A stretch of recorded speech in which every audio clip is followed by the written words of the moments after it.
অসমবাসী ৰাইজলৈ ভোগালী বিহুৰ ওলগ যাচিছোঁ। আমি শিমলুতৰা নয়াপাৰা যুৱ সংঘৰ সৌজন্যত এইবাৰ তৃতীয় বৰ্ষৰ বাবে যিখন ভোগালী মেলাৰ আয়োজন কৰিছোঁ, সেইখন ভোগালী মেলা আমাৰ শিমলুতৰা হাইস্কুল খেলপথাৰ প্ৰাংগণত আমি অনুষ্ঠিত কৰিছোঁ। ইতিমধ্যে আমাৰ যিখিনি শিমলুতৰা গাঁও নয়াপাৰা গাঁৱৰ যিখিনি যুৱকবৃন্দ আছোঁ, যুৱকবৃন্দই দিন ৰাতি একাকাৰ কৰি আমি ইতিমধ্যে কামত ব্যস্ত হৈ পৰিছোঁ। আৰু আমি দুই এদিনতে আমাৰ আপোনালোকে দেখাই পাইছে আমাৰ মুখ্য গেট, মুখ্য যিখন তোৰণ, সেই মুখ্য তোৰণখনৰ কাম ইতিমধ্যে প্ৰায় প্ৰস্তুতিৰ পথত, আৰু কিছু সংখ্যক কাম আমাৰ বাকী আছে।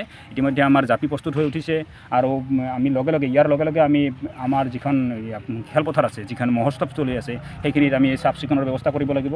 আৰু ইতিমধ্যে আমাৰ যিটো মেজিটোৰ কাম প্ৰায় 70% শেষ হৈছে।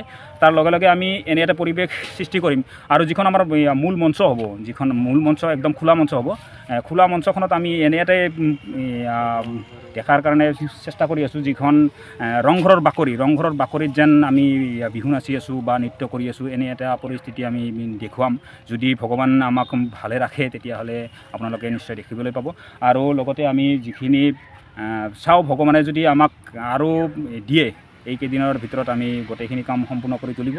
আৰু লগতে যেতিয়া এডাল গছ হ'ব, সেই গছডালত আমি দুটা চৰাইৰ দৃশ্য এটি অংকন কৰি চেষ্টা কৰিম বনাবলৈ। তাৰ লগে লগে আমি দেখুৱাম আমি পথাৰত ধান কাটি ঘৰলৈ উভতি অহাৰ এটা দৃশ্য, এখন গৰু গাড়ীত ধান লৈ যেতিয়া ঘৰলৈ উভতি আহোঁ, কেনে এটা দৃশ্য হয়, সেইখিনি আমি চহা একদম গাঁৱলীয়া চহা পৰিৱেশ এটি আমি সৃষ্টি কৰিম। আমি এই বছৰ আমাৰ তৃতীয় বৰ্ষত আমি সাধাৰণ হিচাপে, যিহেতু আমাৰ যিখন নয়াপাৰা গাঁও আছে, সেইখন একদম অনুন্নত গাঁও, তথাপিতো আমি চেষ্টা কৰিছোঁ কিমান দূৰ সম্ভৱ হয় সেইখিনি ভগৱানৰ পাকখনত ৰাইজলৈ আমাৰ এটাই অনুৰোধ, যিহেতু ভোগালী মানে হৈছে ভোগৰ উৎসৱ, সেই উৎসৱত সকলোৱে মিলিজুলি থাকক, সকলোৰে মন প্ৰাণবোৰ ভোগালীৰ যিটো ৰং, ভোগালীৰ যিটো আচলতে মোৰ ভাষাখিনি আহি পোৱা নাই, ভোগ, সেইখিনিৰে মনবোৰ ভৰি উঠক, আৰু সকলোৱে ভালে কুশলে থাকক,